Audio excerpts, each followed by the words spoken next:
It's Rebels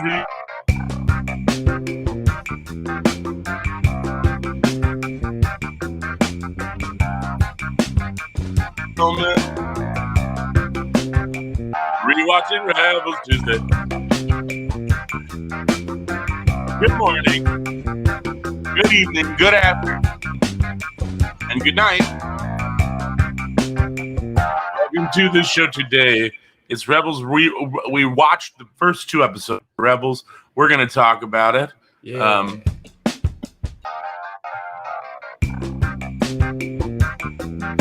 What else are we doing on the show today? I mean, you tell me. We're watching Rebels Tuesday. All right. So do you have any clips pulled? Any ideas? Not from the first two. I feel like the first 2, because they're all just straight exposition. There's not really a whole lot of good shit to pull from the first 2, in my opinion. Not that the first 2 aren't good. I enjoy the first 2. I realized something that I already knew about myself rewatching these first 2, and that's that I'm just a sucker for anything involving the liberation of Wookiees. Right. I mean, I really think they did a smart thing by making that the first job. Oh yeah, or first quest. Right. Like there's almost no better way to make a cast or like a crew of characters become instantly endearing to the audience than be like, oh yeah, first episode they saved a bunch of Wookiees. Yeah, it's very, very smart. I also like, there's some things in the animated shows that they can better than they do in the live action ones. Yeah. Specifically, like fights with the like because it's already animated. I think there's a bit of a gimme there, so it's like you can have really beautiful and cool things happen, ships exploding. It look more artful, Episode first 2 also like that's just like tip of the iceberg for what you're gonna get by way of some of those fights. Yeah. Some of them get so involved later on and so well done. They definitely. I mean, the action sequences are so well done in Rebels, and especially because it was on. Yeah. If somebody gets shot, you don't see blood. You see like sort of a scorch mark. You know what I mean? That's Star Wars in general. You usually just see scorch marks. I don't know. I mean, we talked about like when Maul died. You don't really get killed. No. Like so it's art. I'm saying that it's more artful. It's like I agree. Yeah. I mean, like, there's the explanation there of like the trooper's armor absorbs the bulk of that laser blast, and that's why it's just a scorch and not like a hole. And, like the technicalities of like the different colored lasers being of different intensity and shit like that. But no, I agree. It's like they make the fact that it's a kid's show work by doing the violence in an artful way. Right. And it's not like you don't have Zeb every 5 minutes telling Ezra, I might kill you. Which is like, it's a kid's show, but you still have that. Yeah. That's the dynamic through the entire series. Zeb's just like, until like they get towards the end, Zeb's just like they have like a big brother, little brother thing going on as they progress. Yeah. But it's just funny to see that it starts in a very real place. Like, yeah. No, I'm going to kill this kid. like legitimately, I'm going to fucking murder you.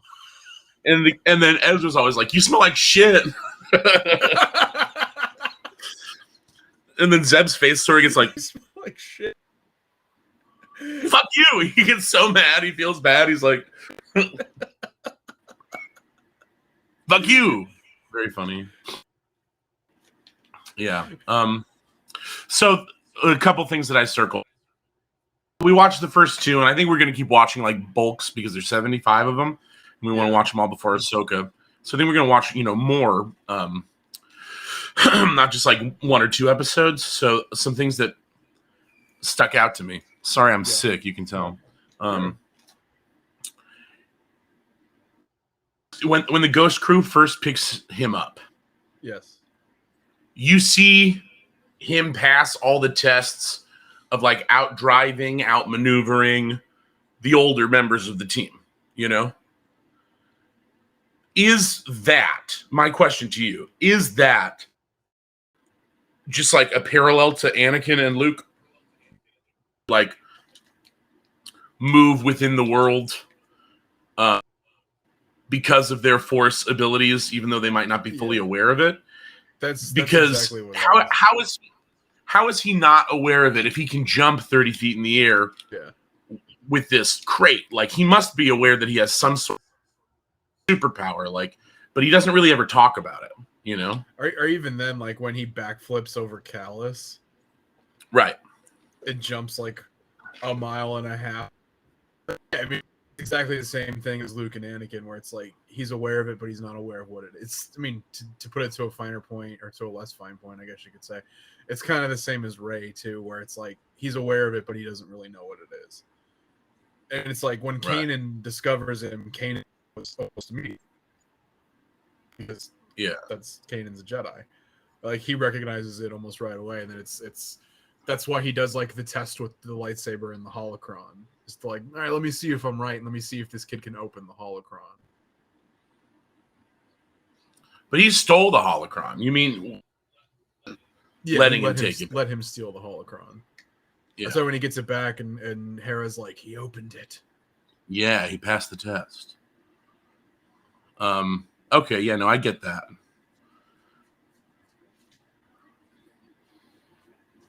Okay, here's my... Yes. Where is Australia and New Zealand in the Star Wars universe? Because we have so many Australian and New Zealand accents in Rebels, and then, of course, in Bad Batch. Like... I don't know. D. Bradley Baker plays the clones a little more British. Yeah. His accent's a little less Taika. Taika. That's just my frame of reference for that accent now. That accent's a little less Waititi. I think of Brit and Jermaine. And Murray. Yeah. What's that guy's name? Reese Darby. Yeah, I like Reese Darby. He'd be great. He'd be so funny in Star Wars. It'd be like Jack Black. No, he could be a droid, like the voicing of a droid. He'd be great. Did you recognize Chopper's voice? No, who is it?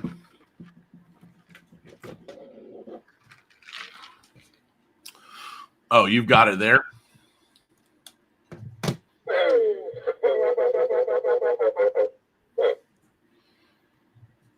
He's built on a chopper body. That's why he's also got like the arm. Yeah. Nice.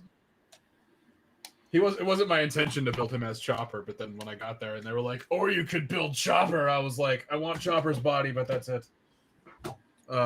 Chopper's funny. The droids all have different personalities, but they're kind of the same. Yeah. You know. Well, Chopper, it's like voice Chopper, because as you go through it, you start to kind of understand him. Like, the more you hear Chopper, and like the more you see him interact with the crew and with everything around him, the more makes sense. Chopper, like of the droids, and I mean, I'll stand by this opinion. I think of the droids, including R2, I think Chopper has the most personality.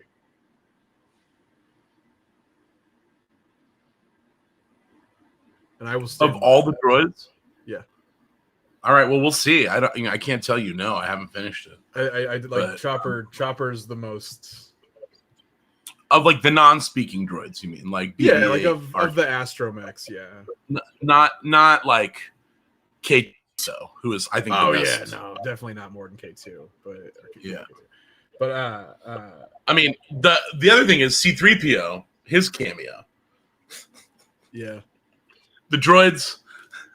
Is that 3? I watched more than 1 and 2. Was that 3? Did they come in? That might be 3 because I haven't rewatched 3 yet. I debated honestly after I rewatched 1 and 2. I was like, I should just. I just kept watching. I was like, I just kept watching. It was good. It'll say dare I? Yeah. Well, it's also like it's a similar sort of vibe as the Bad Batch. You know, like it's like you get the group of people and they're protecting the kid. You know, and they're raising the kid. And the kid's special pops up. Yeah. Saw Gerrera, man. I love Saw Gerrera. I really hope they don't fumble the ball with live action Saw Gerrera. I mean, they haven't so far. They Denzel Whitaker, who played young Forrest Whitaker in Black Panther, to play young Saw Gerrera. Or what's his name? Ice Cube's kid could do it too. Nah, it's always Forrest Whitaker now.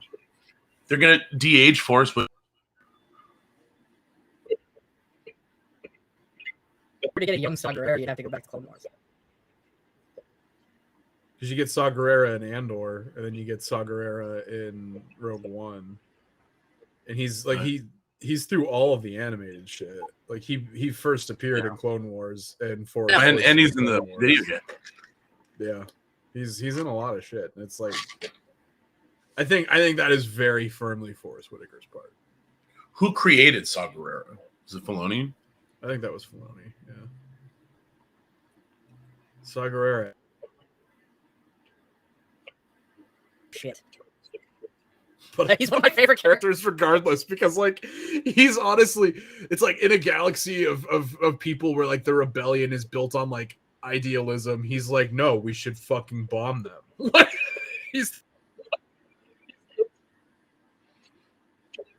But he's also a raging lunatic.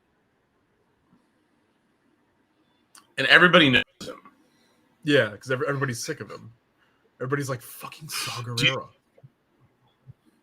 Do you think Filoni will ever play, like, give his character, Filoni's character in Mando, do you think he'll ever give him arc, actually give him, like, stuff to do?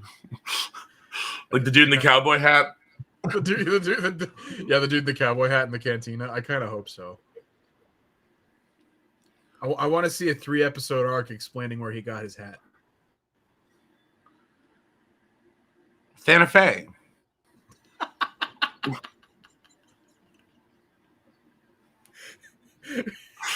Sorry.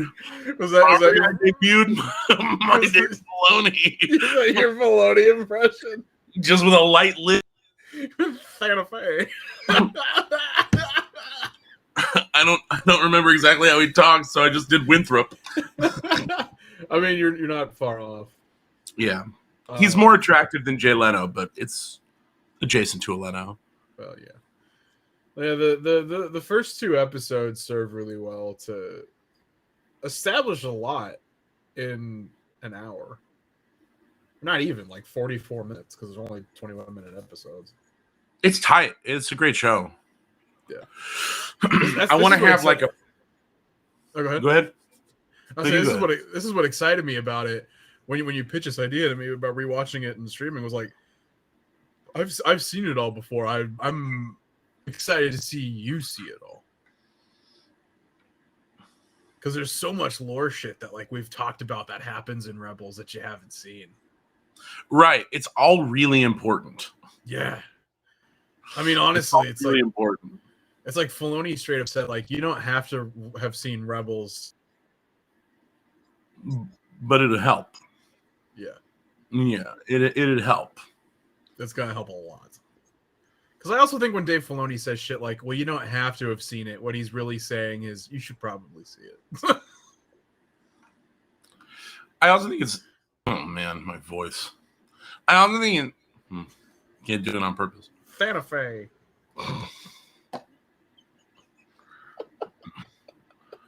All right there. Good to see you, cowboy hat man. Hi, Dad. Wondering where I can get one of those hats. Well, I got mine in Santa Fe. Oh, where's that? It's a faraway land full of rattlesnakes and weird people who like crystals.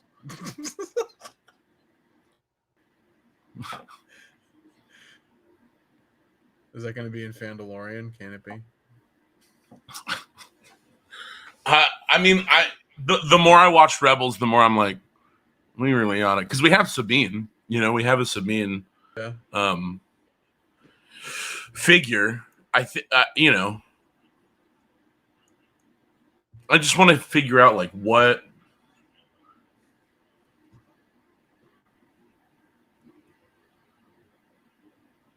We're gonna meet everybody. Yeah. Eventually, we're just gonna meet everybody. Yeah. I mean, the pitch he gave me last night gives us license to meet everybody. Yeah. Like literally everybody. And in that way, the title might change of what the Fandalorian is. You know. But yeah, you know, 10-minute. They're going to be 10-minute episodes. They're going to have 3 songs. It's going to be about you and Nita stuck in this world. Meeting these amazing, hilarious characters. As long as we don't scrap the Grogu bit I did last night. What part of the bit would I keep in? What part wouldn't you keep in? That shit was golden. I'm just gonna rewrite. I'm just gonna rewrite it, and the best stuff we've improvised will wind up in there. All right. We'll end up doing it again, but it might be funnier if it's like, do you fuck these frogs? And then for you to be like, I don't know what you're talking about. What I do in my spare time is my own business. Well, that's sounds like an implied yes that you fuck these frogs, but you don't want to. They're the only things that are my size. They're small. I also really enjoyed the bit where we were talking about how his parents are Yoda and Bo-Katan.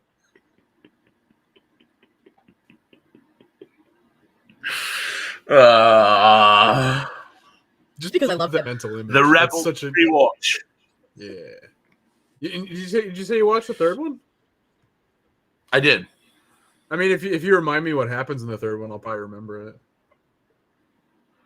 No, we can talk about it later. It's more about the droids. The droids bring the story. C-3PO and R2. Okay. I read one of the droids back in Rebels. Oh, nice. And like obviously I did it, but I read for one of the droids, and then I read there that I think ended up getting cut. But it's like one of the great losses of my career is that I wasn't in Rebels. There's plenty of time and plenty of shows. Hopefully they see that we just love. Yeah, no. It's true. I hope one day we get in there. Love to submit self-tapes. Don't we all love submitting self-tapes? To submit self-tapes. It's the best. So you know what's weird is like the years of self-tapes and being like, oh, this is bullshit. This isn't the same. I had like one in-person audition that I was like, I don't want to go there. I have never booked a self-tape. No, nobody. I know a lot of people who have. I'm just not one of them. And the crazy thing is, I used to love going in person. And by the end, when I was going in person all the time, I was like, I'm done with this. Yeah. So it's weird. Like, I don't know if I like acting. I I like acting. Yeah. But the thing you need to do it, I don't know if I like that part where it's like, I don't know why I'm talking about this on stream. That's why. I don't know why it's not even an ego thing. It's more like I'm good. No, yeah. Why do I? It's You an just sit internal. there. Why am I having problems doing it when I know I'm good at it? What's my issue? That's sort of where I'm at with it. It has nothing to do with other people. It's more like, why am I bumping up against it? So I don't know. We don't have to worry about it now. We're going on strike, baby. Yeah. I mean, I agree with that. That's a lot of my issue too.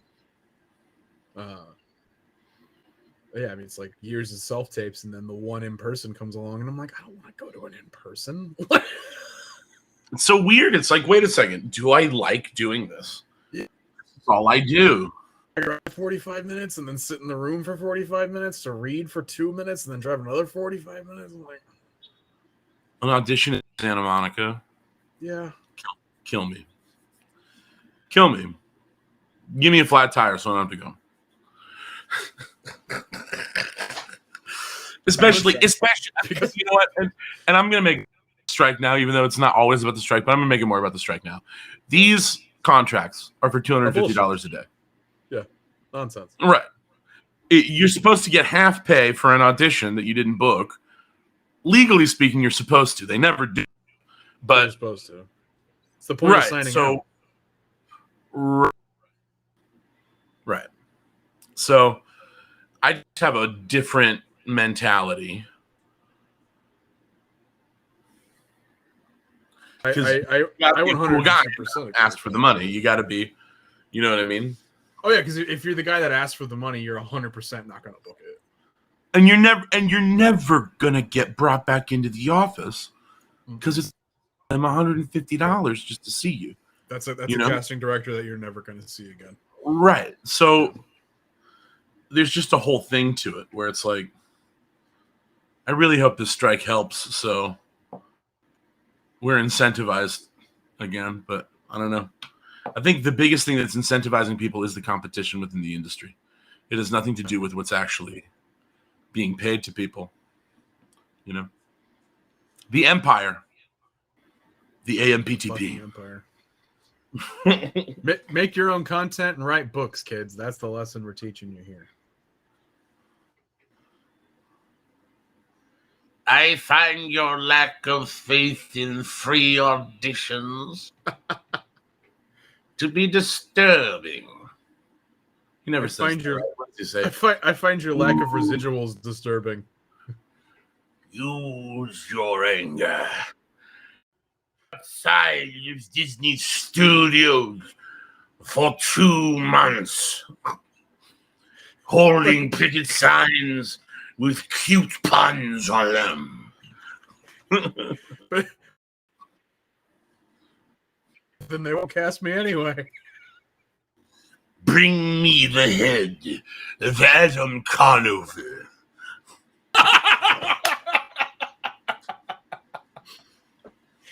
You know how many fucking club comics I see out on those picket lines, and I'm just like, they can't hire you.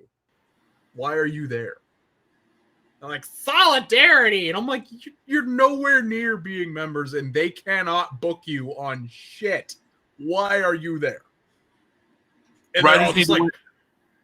The writers need to win, and the actors need to win for AI. For AI. For AI. Everything else. Of AI, not for AI, but you know, for the reason of AI coming to take everybody's jobs. Yeah. As far as like wage theft goes, it is a rampant issue in our country. Oh yeah. And I don't see anybody in the entertainment industry fully wrapping their heads around how much did every other industry other than ours. I was shouting it in 2020. So I'm standing with the writers fully in solidarity, but yeah, there's always a couple clowns every time you're trying to make something happen. And the people that like are holding up picket signs with their Type 5 written on it. Right. Yeah. Right. You know, Like, we're gonna be writers someday. Like, no, you're not. You're Well, they might. Until you. No, they're not. Well, they might. Not the people I know that are out there. No, they won't. They might. They might. And it's good. It's good that the writers have people supporting them. I agree with you know. I agree with that.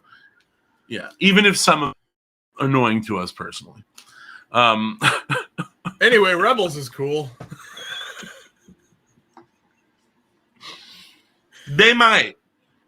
I'm telling you, I've worked on enough shows and met enough writers where I go, how? Yeah. You know? Yeah. So it's like, they might. You have no idea. Like, well, no, see, here's the thing, because the ones that I know and like posting their selfies from the picket lines and talking about their solidarity and shit that I say won't because they don't. Right. Well, now is now, and then will be then.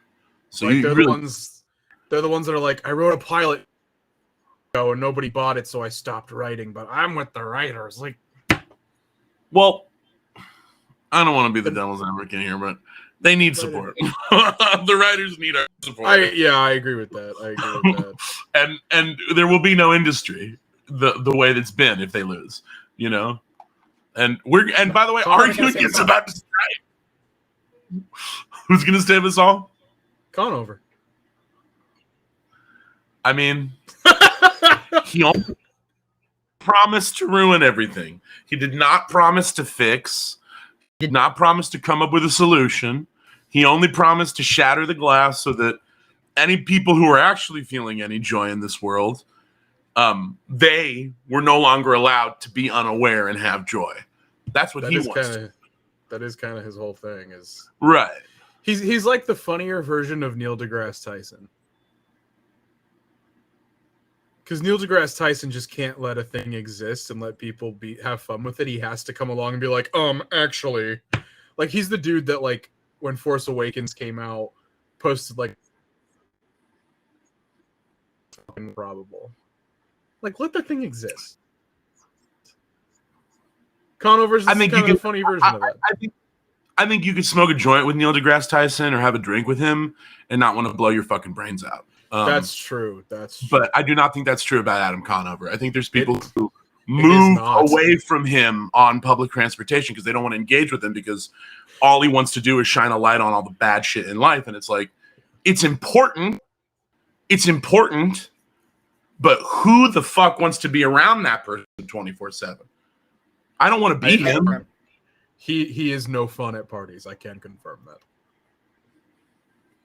So I'm grateful that he exists, but that does not mean I ever want to encounter him.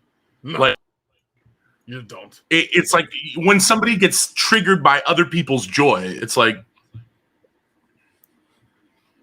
but thank you for trying to save the industry. You know, It's like this weird thing of like, I could not imagine a worse hang. Like, could not imagine it. Nope. Huey the Carl's Jr.? Are you aware of? Yeah. He is the social equivalent of a very sloppy, wet fart. I hope he has a good sense of humor about himself. I hope he has a good sense of humor about himself. I don't think he has a sense of humor about himself at all. But he's a comic.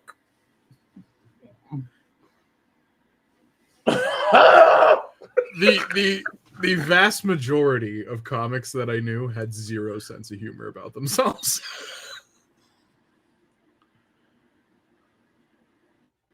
Well, anyway, Rebels is cool. Yeah, we always get to a different spot, don't we? Way off from where we plan. All right, well, love you, Adam. Love you too, buddy. If you guys want to watch along with us, Thursday, we're going to be talking about the next 2 episodes. Hell yeah. Watch along with us. Watch Episodes 3 and 4 of season 1. Yeah, man. And put that shit at the end of the clips. It's going to be important. Yeah. And may the Force be with you. Always. And Adam, sorry. We're really sorry.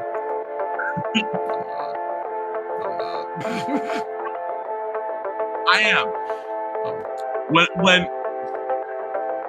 When you're our new leader, remember which one of us was critical of you, but also said, "Thank you." You would roll over for the Empire that quickly?